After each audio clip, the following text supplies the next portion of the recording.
we're like the only guy left behind not knowing what the fuck to do with our time. So, instead we're just like, alright, well, it is reading week. Nobody else wants to do something with me. I guess I'll just study. We're that kind of guy. If there's no fun to do, that's when we'll study.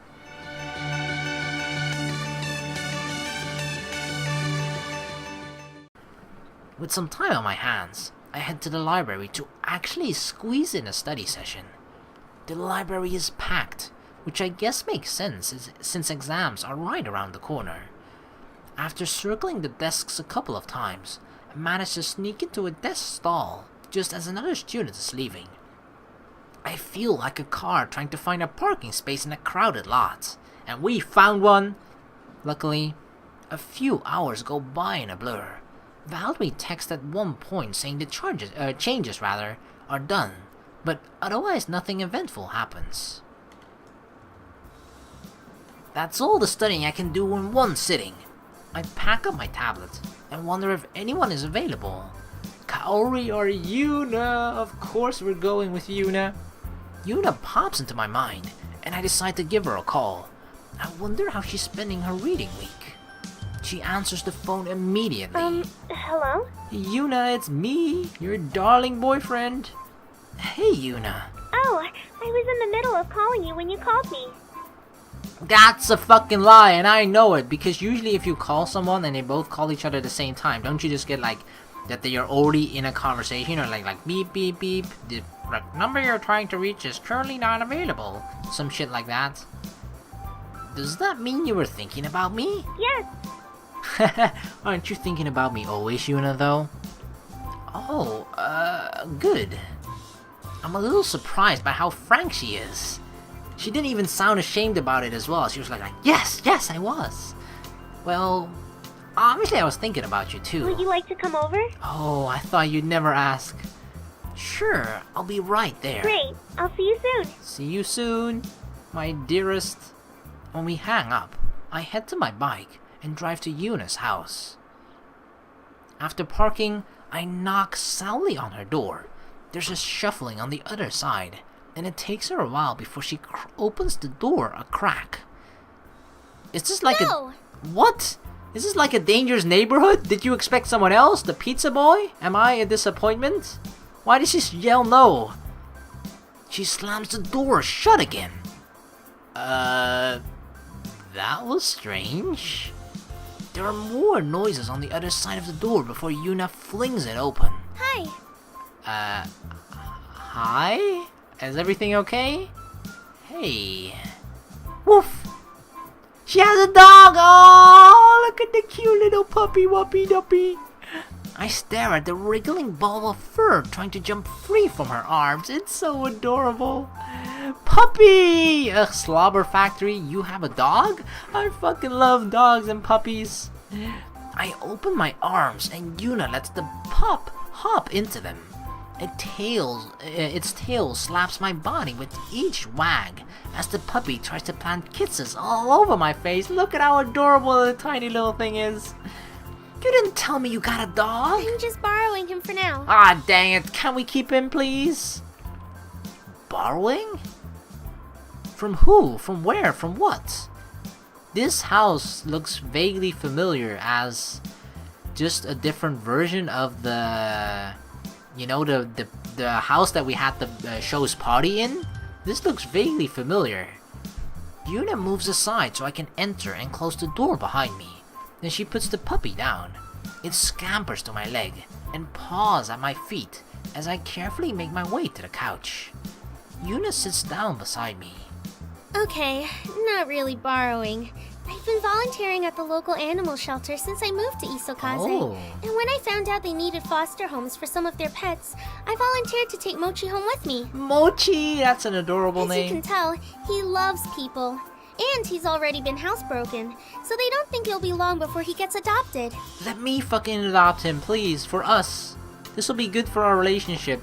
That's something that struggling couples do. They feel like, oh god, they feel like a pet or like getting a child will save their relationship.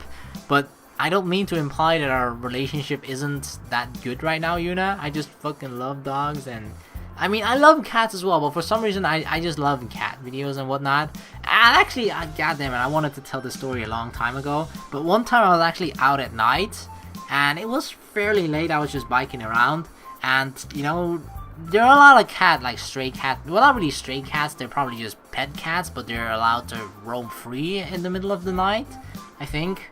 But there was just this one cat who just laid down in the middle of the road, you know? It didn't give a shit. It was just like sprawled out as long as possible, and it was just licking itself clean, just like lip, lip, lip. And I actually saw the cat fairly late, but I wasn't biking too hard or too fast. And I was fairly close to it, but I obviously didn't bike into it. Of course not, I wouldn't do such a thing. But I just biked pretty close to it. And the cat didn't give a shit, okay? And it was just like licking itself, and the moment I got close, it actually looked up at me. When I biked past it, it turned its head, looked back at me again, and just like it kind of looked at me like, yeah, what the fuck you got, huh? Bike as fast away as you can from here. This is my road, bitch. And then he just turned around again and started licking itself. Like, it wasn't even phased at all. It wasn't even scared. I got pretty close to it, you know? Usually most cats that I see are like pretty antsy whenever a person is even close to them, even if it's just walking or by bike or whatever. This cat, however, didn't give a shit. It was just like king of the road. It was like, nope, this is my territory. Get the hell out of here. And then it just continued licking itself again. But yeah, I can't see myself having a cat as a pet, but a dog definitely.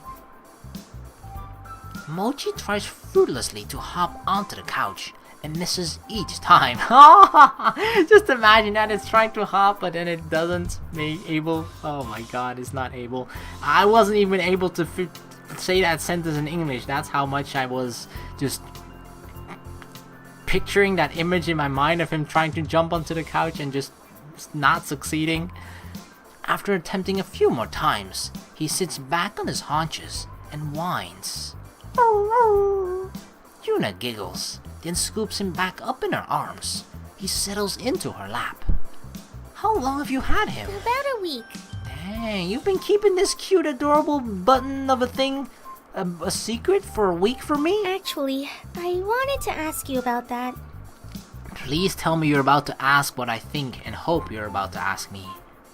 I'll have to give him back next week, but Yes. I don't really want to. Yes, this is a good start. You want to adopt him. She nods and fondly pets Mochi's The head. house doesn't feel so big and empty when he's around. Aww, I can move right in. Okay, I'm moving too far, too fast. I was just joking there, okay? I don't even want to move in just yet. I glance around the living room. The space is conservatively decorated, but includes a lot of photographs of the family.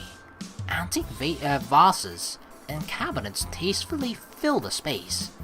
I wonder if these are family heirlooms, or items passed down from generation to generation. Looking at all the smiling faces of Yuuna, Yudai, and her parents, I can understand why Yuuna feels alone in such a big house. She's constantly reminded of the past. I thought she was living alone for a second, like she had her own apartment. But this definitely feels more like a family house, you know? So, where are her parents? I mean, we know what happened with her brother, unfortunately, but what happened with her parents? Are they just workaholics? What did your parents say? Yuuna bites her lip. I haven't told them yet. But you have been keeping him a secret for a week then? Haven't they been home during this week? Not even about fostering the puppy? No. How have you been keeping that a secret? I'm Dang. not sure what they'll say. We used to have dogs back when we still lived in the countryside, so it's not like I don't know how to take care of them.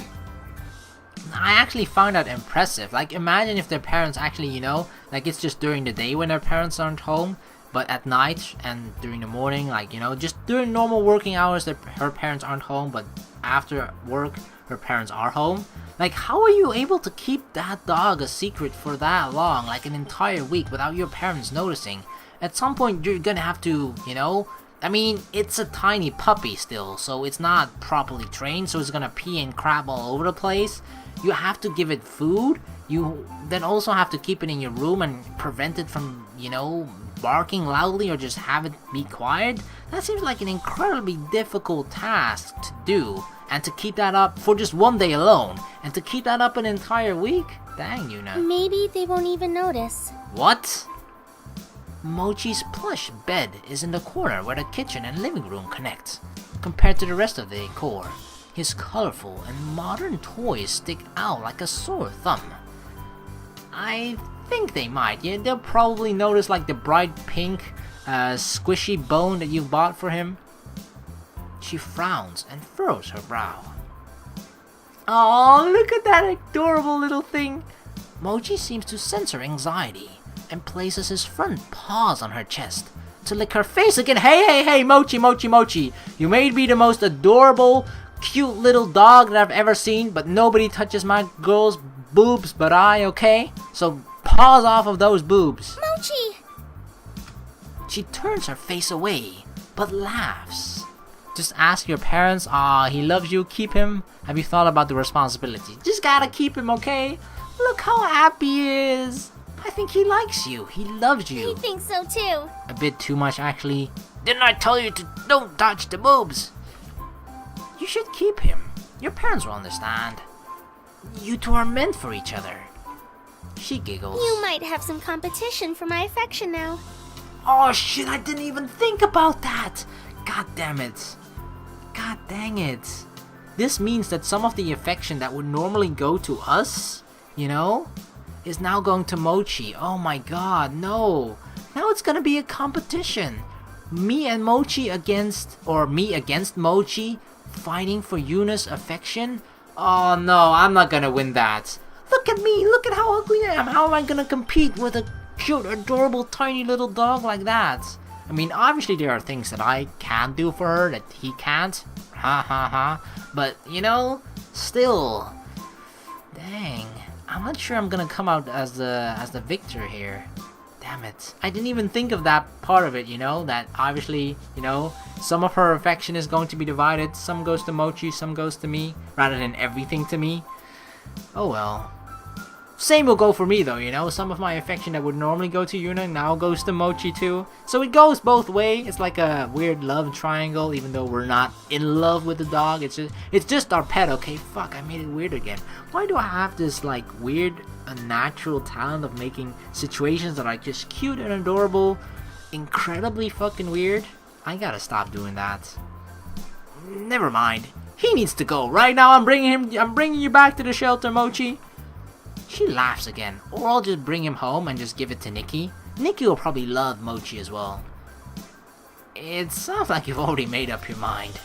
Damn it.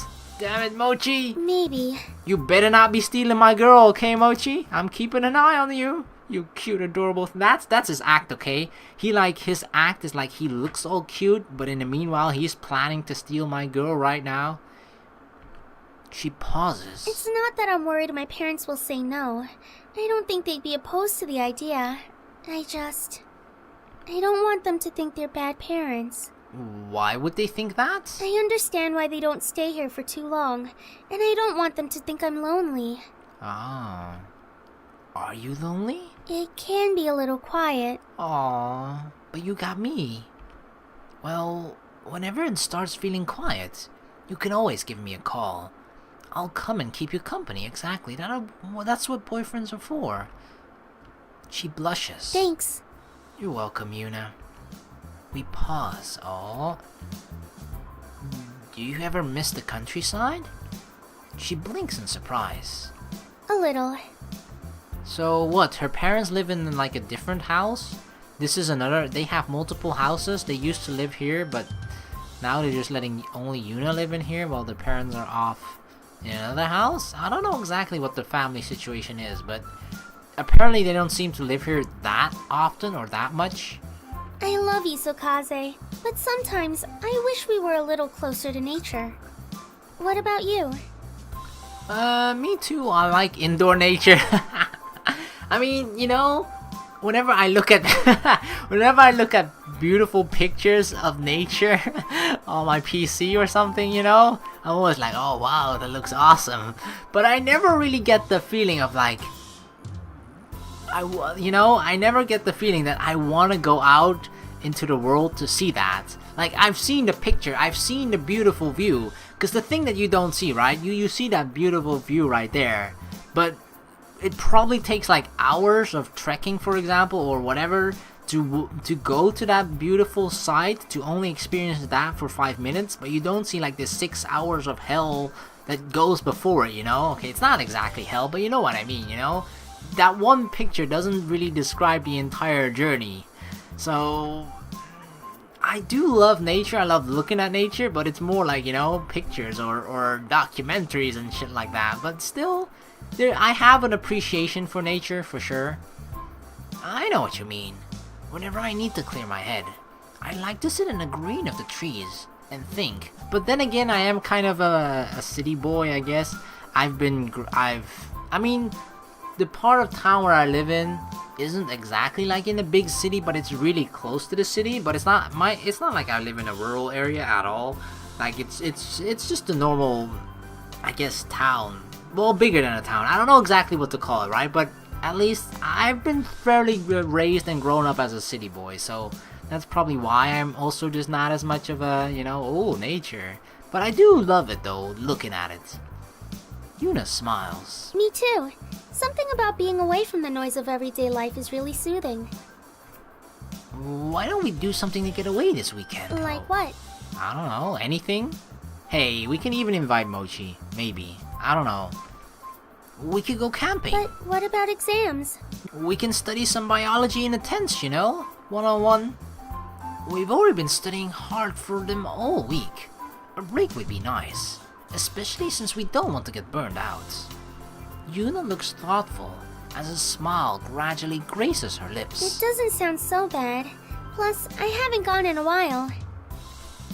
Then it's about time, isn't it? Okay, let's do it. Yes! Secured another date with Yuuna. Mochi yips and hops off of Yuuna's lap. He races towards his bed of toys, sliding on the hardwood floors. I think he wants to play. Oh, let's play with Mochi.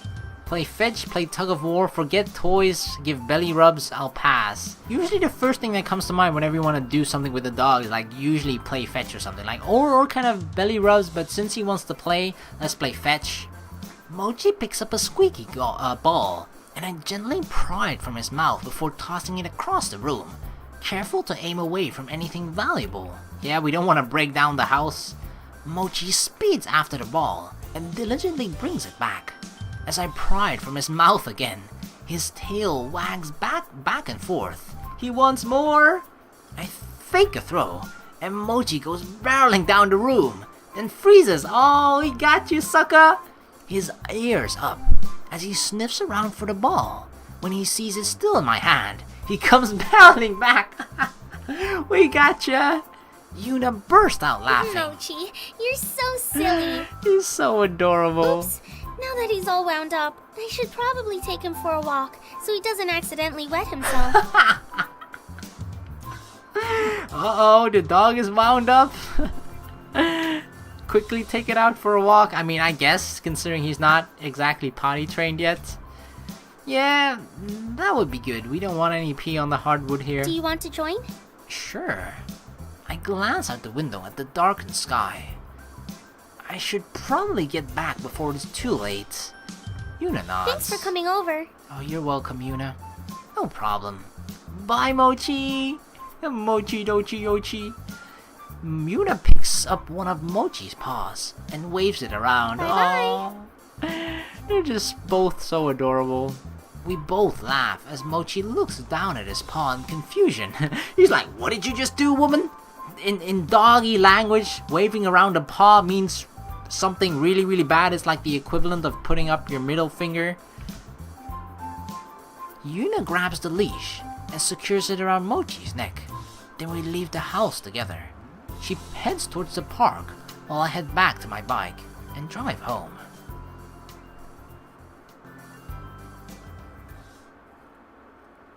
After parking my bike, I let myself into the house. The living room is empty. I hear weird noises though. Where is everybody? I hear voices in the kitchen and hurry over. Oh, a happy family. Aunt Yuki is here too. Probably is still here, not just is here again. I pause as soon as I open the doors. Nikki is bent over the table laughing. Aunt Yuki stands by the fridge laughing as hard as Nikki, while Uncle Kaito chugs water looking increasingly confused. Oh. Hi, Aunt Yuki. I didn't know you were here. Aunt Yuki tries to compose herself when she sees me and rushes over to give me a hug. Okay, calm down. Oh good, you're home. Are we that close of a family that we're hugging each other? Oops, I got some flour on you. What are you doing? What are all of them doing? Are they cooking together? Baking? Having fun without me? That's okay. Uncle Kaito's eyes are watering as he lunges towards the fridge and pulls out a carton of milk. Oh god, he ate something hot, incredibly spicy. Oh dude, that's why they were laughing. Cause you know, water, milk, flour as well, those are all like 3 things that you sort of like want to drink or eat immediately just to get that numbing heatness from your mouth when you ate like the hottest chili pepper in the world. Are you okay, Uncle Kaito? He doesn't answer as he chugs a fresh glass of milk. Nikki finally composes herself enough to answer. Aunt Yuki's making us Chinese food tonight. She ran one of the chilies around the rim of Uncle Kaito's glass when he wasn't looking. Really, just that? I thought he ate like a whole, like the hottest pepper in the world. She starts laughing again. It doesn't hit you at first. Once it does. Oh yeah, I know that feel, Kaito. Oh god. Uncle Kaito takes another swig of milk, while Aunt Yuki giggles. I'm sorry, I couldn't resist. Their laughter is infectious, and I find myself laughing with them.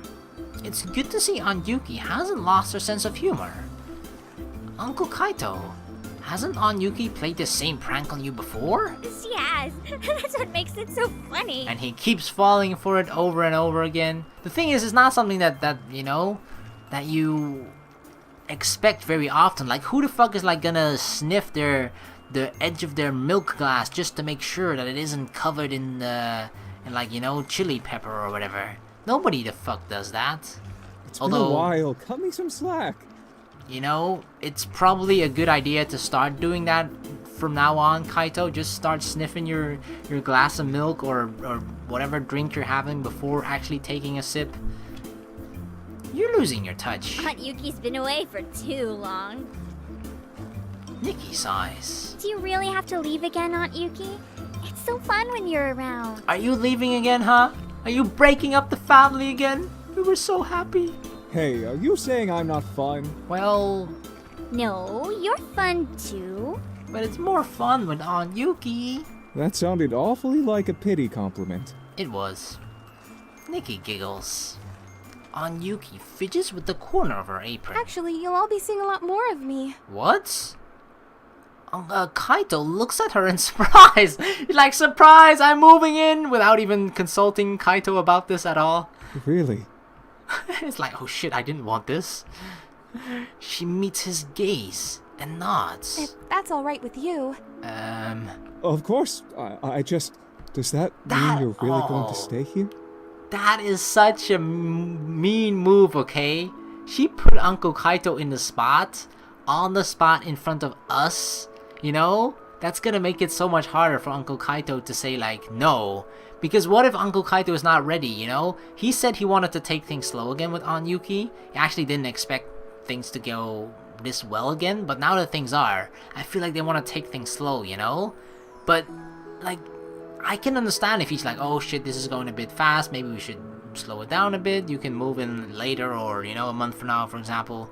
But she asks it in front of us, and he knows, they both know, how much fun we are having with Aunt Yuki here. So obviously we want Aunt Yuki to stay, so Aunt Yuki is asking it now in front of us to Kaito, so that if Uncle Kaito, it's gonna make it much harder for him to say no, and when he does say no, if he says no, then he's gonna look like an asshole, you know? So that's kind of a mean move, but I guess Uncle Kaito wants her to stay after all. But still, just thinking about that whole scenario is just like, that's kind of a... yeah, that's not a cool move on Yuki, okay? Because that basically gives him either the option of, you know, saying no, coming out as an asshole, or being forced to say yes when in reality maybe not even wanting to say yes.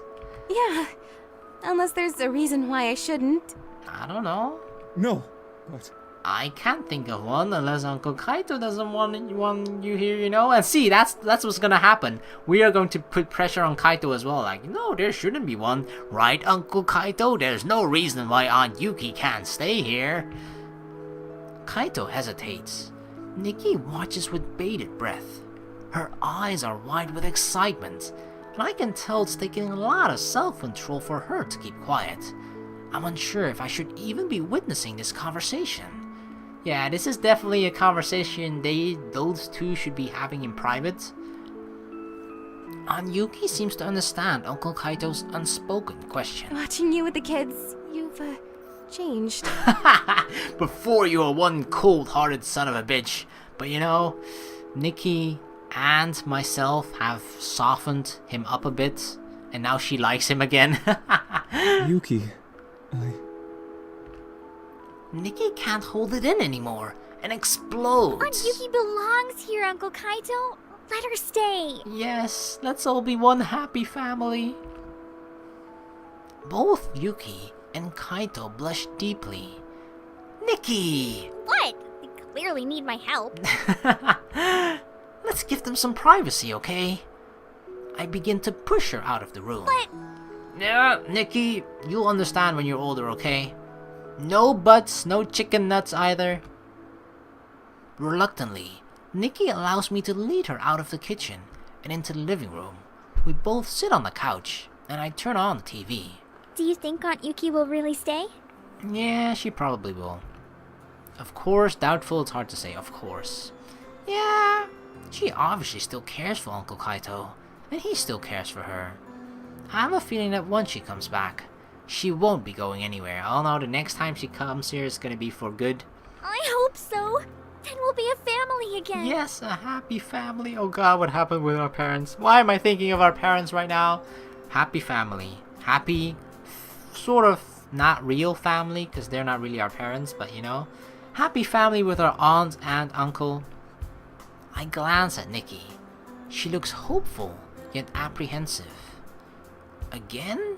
We've always been a family. I know, but it wasn't the same without Aunt Yuki around. It felt incomplete somehow, like Uncle Kaito was missing a part of himself. Yeah, I can kind of see that. It'll definitely be more interesting having her back. We wait in silence. Every so often, Nikki would sneak glances at the door, but she doesn't move. I can't ignore the delicious smell of kung pao chicken wafting out of the kitchen. My stomach grumbles loudly. I kind of wish they were having this conversation after we'd already eaten. Nikki giggles. Are you ever not hungry? That's a good question.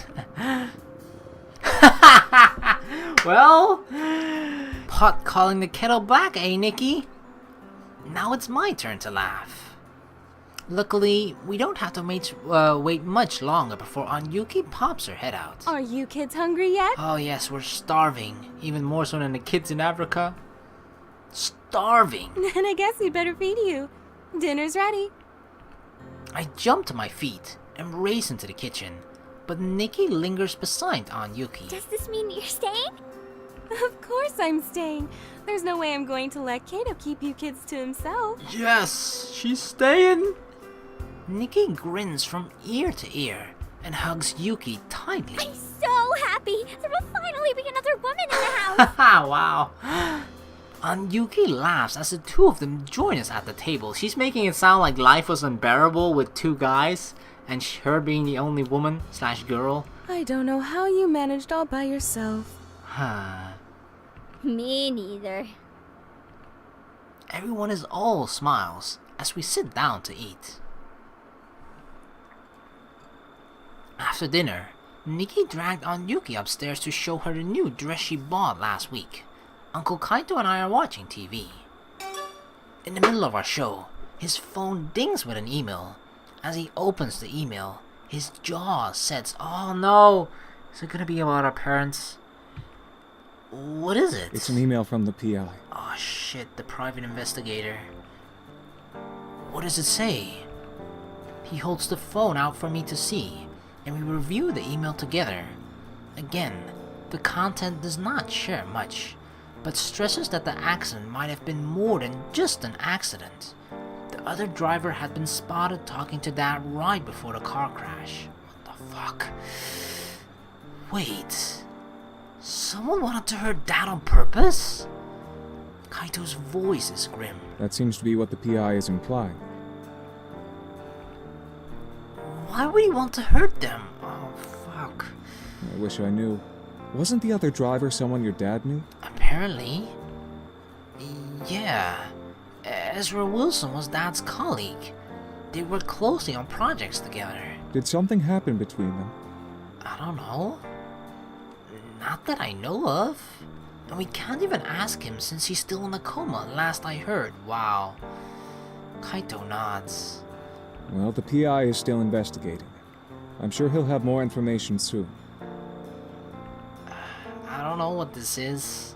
Like, you could make up some sort of, revenge story, for example, where, Dad and Ezra were, like, working together on a project, and then, one out of the two got maybe more successful than the other one, and they broke up their projects together or whatnot, and then the person that's more successful ends up getting all the spotlight, while the other person is, like, envious and tries to get revenge for that. I don't know. That's the only sort of vague scenario that possibly comes to mind. Why he would want to hurt our dad? I don't fucking know. None of this is making any sense. Ezra and Dad worked on the same projects together for as long as I can remember, and he always seemed like a nice guy. I can't imagine that he wanted to hurt Dad. Does this mean Dad knew this was coming too? But how could he? He only left because Nikki called him. What about Mom? I let out a frustrated sigh. I wish he could tell me what happened. Wait a minute. Dad's research. The strange encryption in my core. Uncle Kaito notices a change in my expression. Oh shit. What if Dad left us a message in that encryption and before it didn't make much sense? But now that we know this, it's starting to make some sense? What is it? Huh. I wonder if this has something to do with my core. Because of the weird thing it did during your first match? I think so. Maybe. Like, maybe Dad was just... Maybe it was one of those things, Maybe he was just under some sort of contract with his company where he wasn't allowed to speak about any of those things. But he was secretly, I don't know, being fucking held hostage by them. And he was trying to send us secret messages through, like, the program of our gear that we both worked on together. Like, he couldn't tell us to us in words, So we had to, like... secretly leave like these messages behind, encrypted codes, encrypted messages and whatnot, and we were just so stupid and dumb that we didn't manage to find out until now.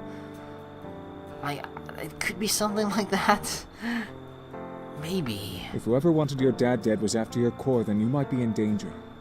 You probably shouldn't use Eagle again just to be safe. Oh no, you're kidding! Oh shit. It could be that our dad had something.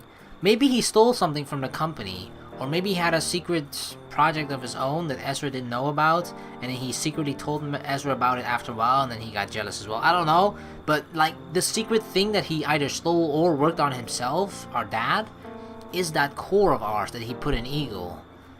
Oh shit. I wouldn't go that far. All my core did was use extra energy packs. At least that's what my professor said. That's why the referee didn't disqualify me from the match. Extra energy doesn't sound like something to kill over. Exactly. My thoughts exactly. I brought up my core for a different reason. It might be nothing, but our team engineer found a weird encryption from Dad in my core. She didn't think it was anything important, but now I'm not sure. What does it say? I don't know. He nods. Alright, we gotta get to Valerie tomorrow. I try to refocus on the TV show, but I can't stop thinking about the accident on purpose. I think I'm just going to bed. Alright. Try not to stress too much about this. I promise we'll find out what happened. Yeah, I will find out tomorrow what exactly that cryptic message was from Valerie. I smile weakly. Thanks, Uncle Kaito. Shit. After saying goodnight, I get ready for the bed, then slip under the blankets. I close my eyes, trying to clear my mind, but end up running through every detail of the accident I remember, hoping to find a clue. Eventually, I fall asleep out of pure exhaustion.